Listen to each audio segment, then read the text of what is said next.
friends, we meet again in another peaceful meditation session. Do you want to know how to blend in with the outside environment in order to always be at peace? Each in-breath and out-breath, each movement of your body is a doorway into mindfulness, allowing you to perceive the rhythm of your inner body in constant harmony and connection with the rhythm of the external world. In this part 4, we are not merely observing but living deeply with each sensation, understanding where our mind is going in each moment, and synchronizing with the heartbeat of all phenomena in this world. The balance of body and mind function, throat, walking, standing, lying, sitting, and breathing. That is the moment we connect with the world we live in. You can refer to part 1 through the same link in an exact description below to better understand how body and mind operate. From there, you will be able to find peace in each presence and meditate moment, significantly reducing the pressures of life. Inhale gently, follow the breath as it flows through your nose. Feel your chest and reach down to your belly. Exhale, feel the breath leaving through your nose and notice your belly softening and sinking. The world, also called Dharma, operates according to the law of cause and condition, not controlled by any cell. Every living being, human or otherwise, is part of the arising and ceasing flow of worldly Dharma, which is constantly changing. A transformation and flow of earth, water, wind, and fire happen through conditions. When causes are sufficient, effect manifests. This is an unchanging principle. This world is always changing because impermanence is its root. All formations eventually dissolve. From ignorance arises endless action, leading to birth, existence, decay, and death continuously. With mindfulness, we can see the interconnectedness of all conditions. This world does not stand still. It flows like a river. The Dharma does not belong to anyone. It only exists through dependent conditions. All phenomena are empty. No fixed self natures can be found. All worldly phenomena exist by depending on one another. Nothing arises from nothing. All things arise from conditions and then change. When this exists, that exists. When this ceases, that ceases. The truth of Dharma lies beyond the control of personal will. The world functions within the cycles of ignorance and enlightenment. One who sees dependent origination overcome attachment to self. All things arise and cease continuously. Nothing is everlasting. Dharma is object. It does not follow like and dislike of the ordinary mind. Observing Dharma clearly reveals that good Dharma brings good result. Observing Dharma also reveals that bad Dharma leads to suffering. This world is a school of impermanence, suffering, and non-self. Those caught in habit are bound by Dharma. Those who understand are liberated. When the mind is still, one clearly sees the operations of Dharma as it truly is, according to the principles of cause and effect and the cycles of rebirth. Inhale, gently follow the breath as it flows through your nose. Feel your chest and reach down to your belly. Exhale, feel the breath leaving through your nose and notice your belly softening and sinking. When observing Dharma, you are merging body and mind in the one. With the external environment, in this part 4, we practice meditation to feel the movement of the world outside the body. These signs you receive come through the 5 senses: eye see, ear hear, nose smell, tongue taste, and skin touch. Although you're sitting in the full lotus position, eyes closed about 90%. That is when you see and you read, look. The remaining senses are focused more sharply. You perceive the external environment through breath, sound, and sensation of heat or cold on your skin, like on your own body. Every emotion that arises and catches your attention is a moment for you to observe it without analyzing, calculating, or judging. There are times when your consciousness merges powerlessly with the earth and sky. Sensing through focused attentions or gather into nearby emotional experience. At that moment, focus on the breath continues, but you are also observing everything that is happening in the world. At that moment, everything becomes one. You are the world, and the entire world is you. Then suddenly, you are no longer just yourself. You are in this body, outside this body, near, far. You are everywhere. Observing Dharma is the path to inner-suffering, because you are no longer chasing the world and being swept away by it. Being stuck in a particular position or habit when the world around changes in ways that do not match your habit causes suffering. Some changes come too quickly while your habitual ways of perceiving and judging right or wrong does not align with the changes, leading to mistake and total loss. Time, money, relationship, fame, youth, and beauty will all fade. While you still want to hold on, this world is inherently imperfect. Only wisdom can overcome and endure forever. In meditation, I observe Dharma like a diligent student, attentively, without judgment. I realize that all phenomena arise and cease according to causes and conditions, often as cycles of emotion. Each thought that arises has its own cause and effect. The world operates not by any shell or ego. It functions on its own, and I am within that flow. Observing Dharma helped me to understand the law of cause and effect, which governs not only myself but also the interconnectedness of the entire world. Nothing has a fixed or lasting self-nature. Each emotion, each thought does not last long. They come and go. When the mind is quiet, the operations of Dharma becomes clear. Every action follows its own cause and effect. I am aware of this. Sometimes I catch the rhythm, sometimes not. Because impermanence changes things too quickly, and I accept that.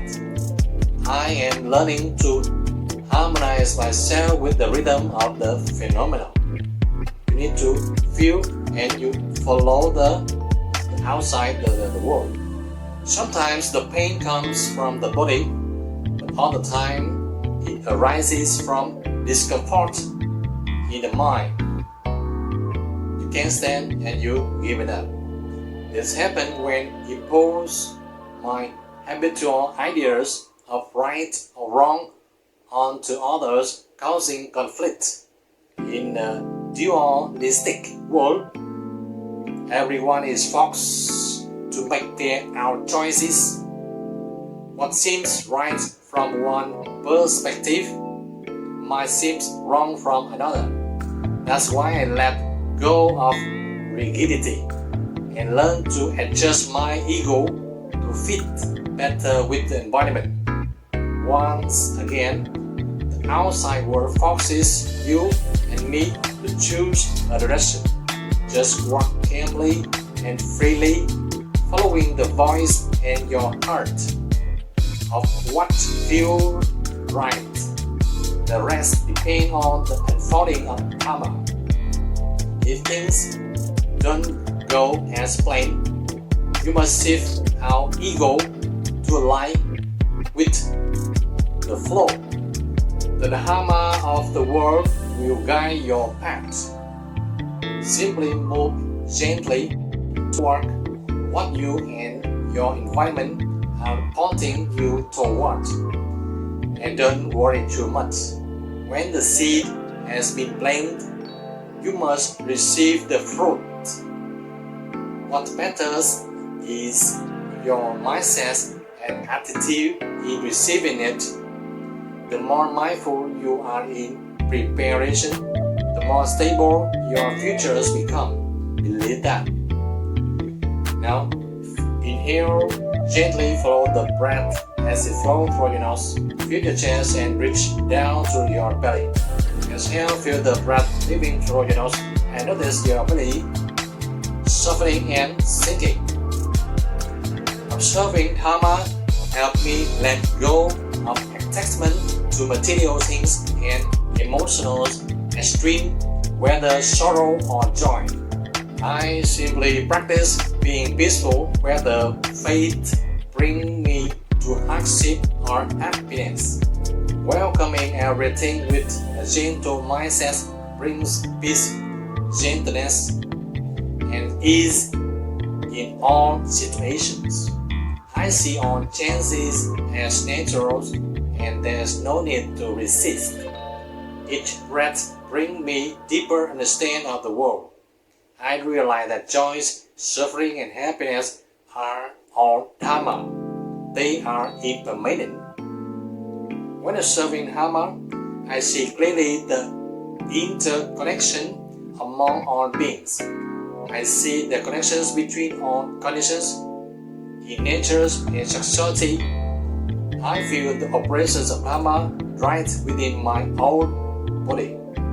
All things are a school, teaching me the natures of impermanence and non-self.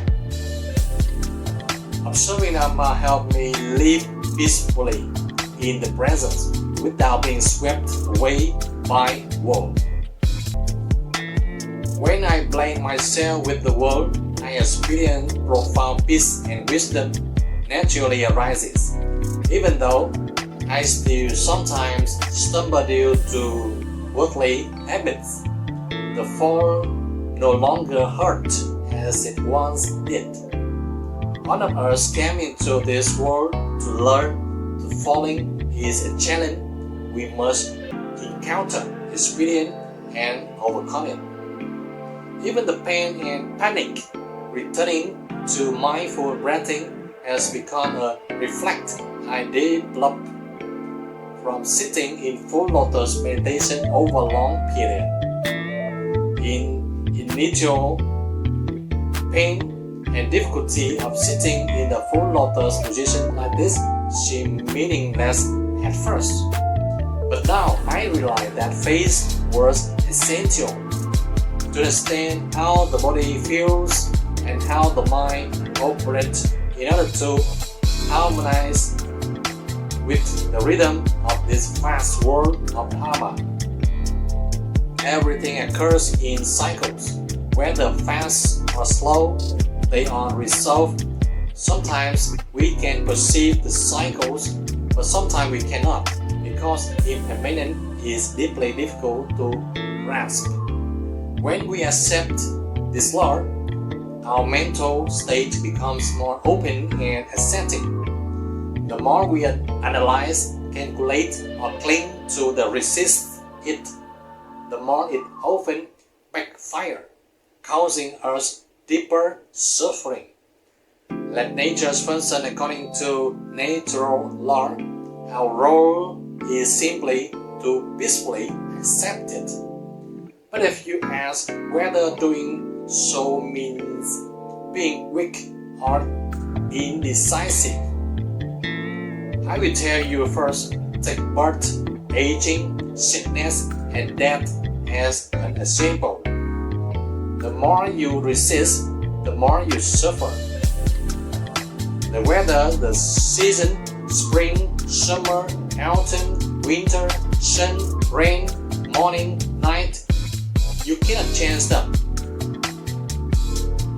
You can only accept them. If you have not yet meditated long enough, say 5 hours continuously, you won't fully experience how the pain can truly test you. Or in painful life situations, the loss of reputation, wealth, health, or love, when something is gone and cannot be retrieved. If you do not accept it as a truth, you will remain that way. And if you cling to the past, you will fall into death with no way forward. In long-sitting meditation with the full lotus position, all these emotional experiences will arise for you to practice with. You will test all kinds of feeling, confusing, sorrow, joy, sadness, and gather them within meditation session. But unlike when you're not meditating here, you sit in silence and have time to reflect calmly. You'll see more truth being revealed than when you're running around outside, constantly swept up in sensation triggered by the 5 senses. At that point, you become exhausted.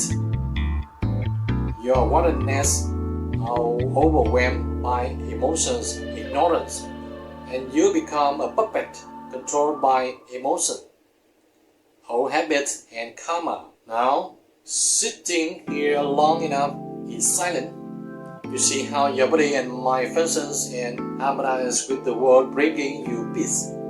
Even when you come out of meditation, the habit developed during sitting, if mindfully reflected upon, can give you good insight and help you better accept the changes brought by the impermanence of the outside world. At that moment, if you can do this, you already achieve non-self and are no longer bound by impermanence. You attain liberation.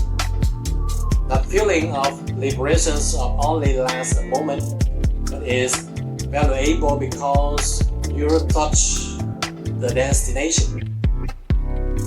I give you for oneness for the next time to try and stay liberated even longer. I'm not saying liberation is easy to achieve, but when your mind is less burdened, peaceful, no longer worth the test, you can easily integrate with the world. That's the moment you achieve liberation right in this very life. However, don't let arrogance arise, because to attain this, you must practice not only in habit but also in correct understanding and awareness. To reach it, you must not only train your habit but also cultivate knowledge through books and study, so your understanding can broaden and integrate. harmoniously with Dharma. Inhale gently, blow the breath as it flows through your nose. Feel your chest and reach down to your belly. Exhale, feel the breath leaving through your nose. And notice your belly softening and sinking. This part in here, I wish you success in your practice. The journey in the game of breath will become more and more fascinating if you truly cherish it. This habit also holds the key to unlocking every gateway to explore both body and mind. The upcoming session will be increasingly engaging. To stay tuned and continue practices with me and this and the following videos. If you have any additional thought, feel free to leave a comment below. Please click subscribe, like and share with others if you find the video interesting and helpful. Thank you.